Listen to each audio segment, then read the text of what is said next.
Hi guys, it's Mr. Krieger, AP Statistics. We're doing review number 6, which is more hypothesis testing.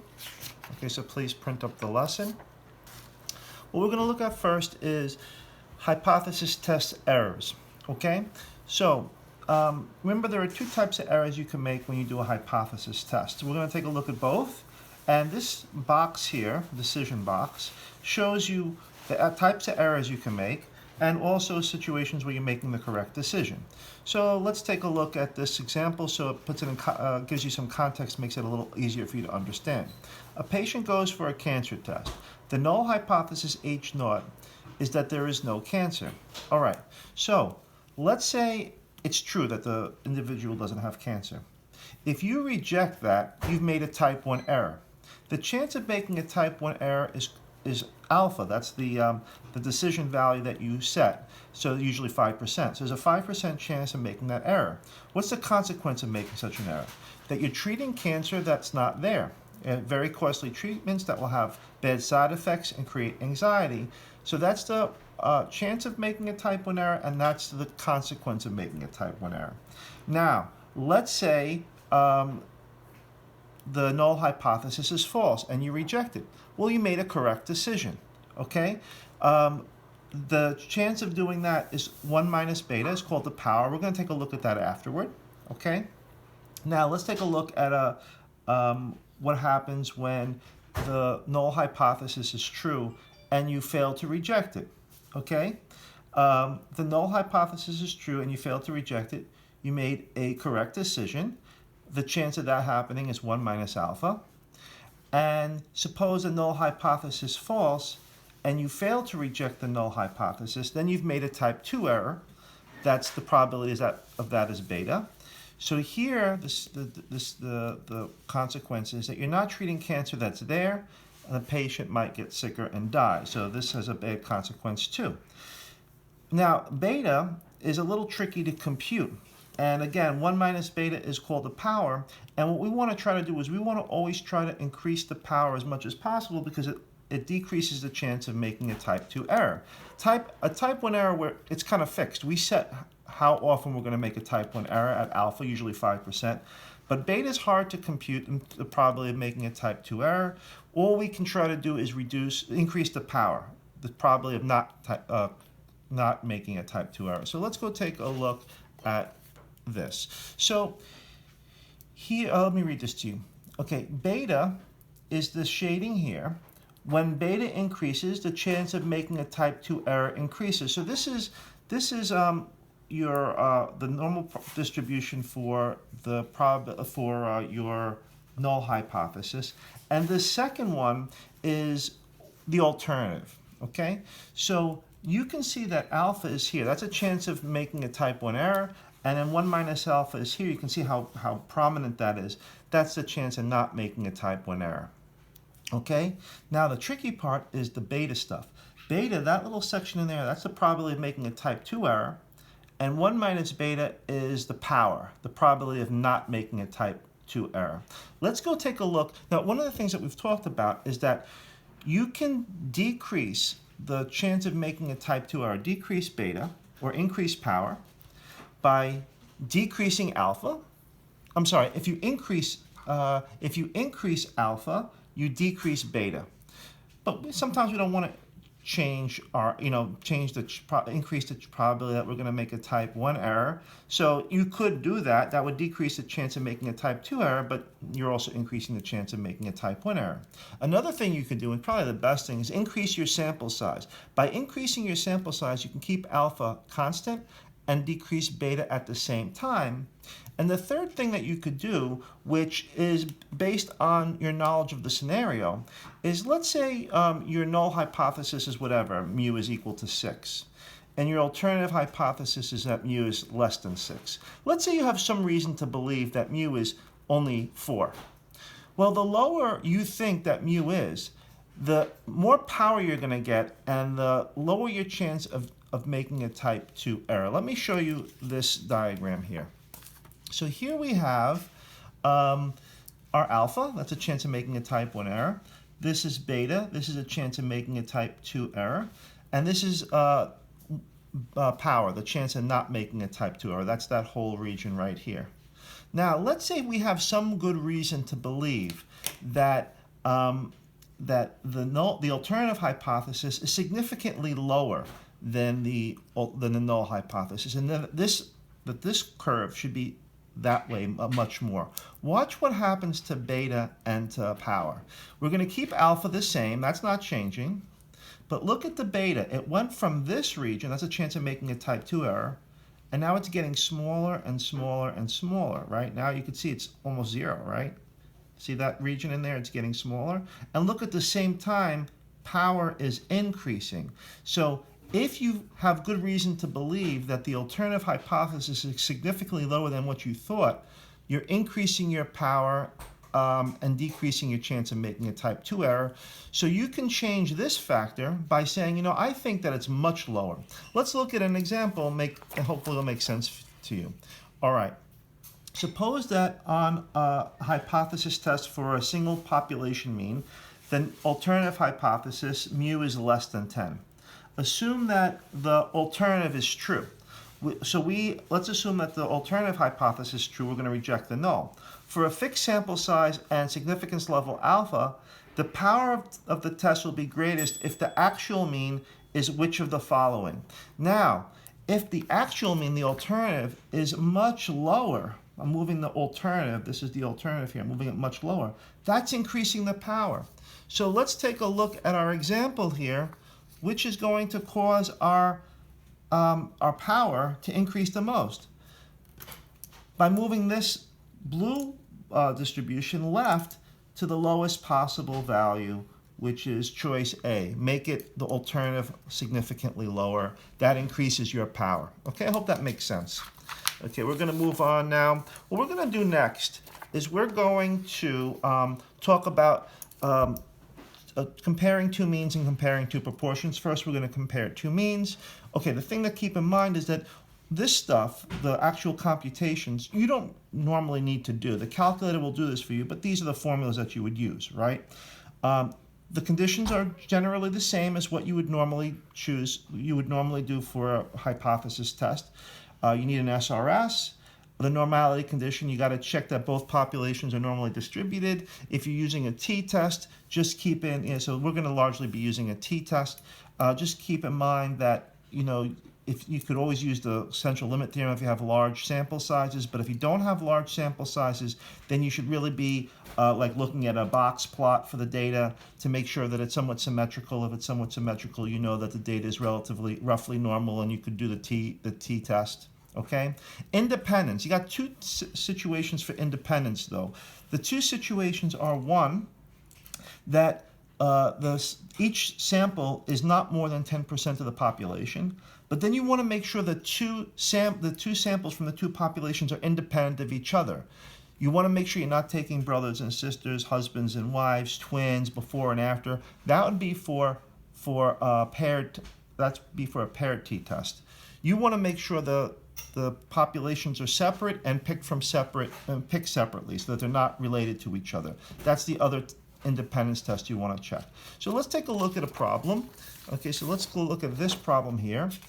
Pat wants to compare the cost of 1 and 2 bedroom apartments in the area of her college campus. She collects data on a random sample of 10 advertisements of each type. Here are the rents for the 2 bedroom apartments in dollars per month. So these are the costs of 2 bedroom apartments that she checked out. And here are the costs of the 1 bedroom apartments. Pat wonders if 2 bedroom apartments rent for significantly more than 1 bedroom apartments. Perform the significance test at 5%. Alpha is 5%. Now, this is not paired data. I don't know if this should go with that. So we don't want to do the paired t-test where we take the differences and then run the test. We want to do the two sample t-test here. So we're going to put this data into L1 and put this data into L2, which I've already done. But we also want to, let's make our null and alternative hypothesis first. So our null hypothesis is that mu1 equals mu2, which is, and basically we want to put some context here, 1 bedroom apartment's price or cost is equal to 2 bedroom apartments price. And the alternative is that I'm sorry, this is 2-bedroom. This is actually, mu1 is 2-bedroom. This is a 2-bedroom. I'll pull in BR there. Okay, and so this is going to be that the 2-bedroom is actually greater than the 1-bedroom. So 2-bedroom is greater than 1-bedroom. Okay, we want to check our conditions. It says that she took it's a random sample, so make sure you note that it's a random sample. So SRS random says in problem. In terms of normality, we're going to check the box plots for the 2 sets of data. So I'm going to go to my stat plot. I'll turn the plot on. I just want to look at a box plot for L1 first. I'm going to do zoom 9. It seems to be a little skewed to the right, but doesn't seem to be any outliers. You should draw this. And I would say that, you know, it's a little, I'm sorry, this one is a little bit skewed left.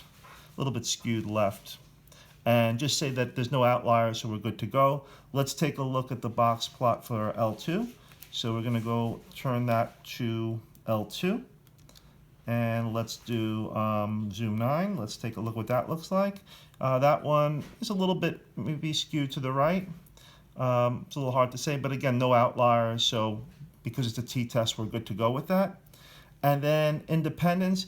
These apartments need to be picked from, you know, random samples of separate types of apartments. These were picked from 2 bedrooms and these were picked from 1 bedrooms. And as long as we can make the argument that they were picked independently of each other, that there's no overlap, then we're okay with that. So now to run the test, you go to stat test. You're doing a 2-sample t-test. We have data in there, L1, L2. We want to see that L1, the 2-bedroom apartment, is greater than L2. Let's go draw that. Let's take a look. You should copy down. So we checked these already. We have our normal distribution here. It's the t value is 2.0254 and the p is 0.029. By the way, I'm going to rerun that because I want to do one other thing for you. I'm going to do the 2-sample t-test. And this time I'm just going to, instead of drawing it, I'm going to just calculate it because I'm going to take my degrees of freedom also here. And the degrees of freedom is 17.89. Notice the degrees of freedom when you have 2 sample from 2 populations, it's not going to necessarily be a whole number. You might want to write that down. But generally speaking, we can see that with the p-value of less than 5%, we reject the null hypothesis in favor of the alternative. We can make the argument that 2-bedroom apartments are greater in price than 1-bedroom apartments. Okay, you write that, you write context, etc. You know how to do that part. All right, next thing. We're doing the test for proportions. Now, the one thing that you have to keep in mind for proportions is simply this. I mean, it's really the same idea. You use p instead of mu for your null and alternative hypothesis, but you got to do this combined proportion in order to do the testing of your normality condition. So you're going to be doing, for example, n1 times this combined proportion. And those all have to be basically for the 2 proportions. As long as these are greater than or equal to 5, you're good. If they're greater than or equal to 10, then you're really good. But you have to do n1 times p hat c, n1 times 1 minus p hat c. These all have to be greater than 5. You're going to have to do n2 times p hat c and n2 times 1 minus p hat c. And these also have to be greater than or equal to 5. And if this condition is met, the normality condition is met. Again, we still have to worry about the independence. 2 types of independence. One that your population has at least 10 times the size of your sample, and also that the samples were picked from separate populations and not related to each other, as if you're doing a paired t-test. Okay, so it has to be independent of each other. Let's take a look at our last example here. Okay. So here's an example from a real-life problem that was represented in the movie called The Civil Action. It tells a story of a major legal battle that took place in a small town of Woburn, Massachusetts. A town well that supplied water to East Woburn residents was contaminated by industrial chemicals. During the period that residents drank water from this well, a sample of 414 births showed 16 birth defects.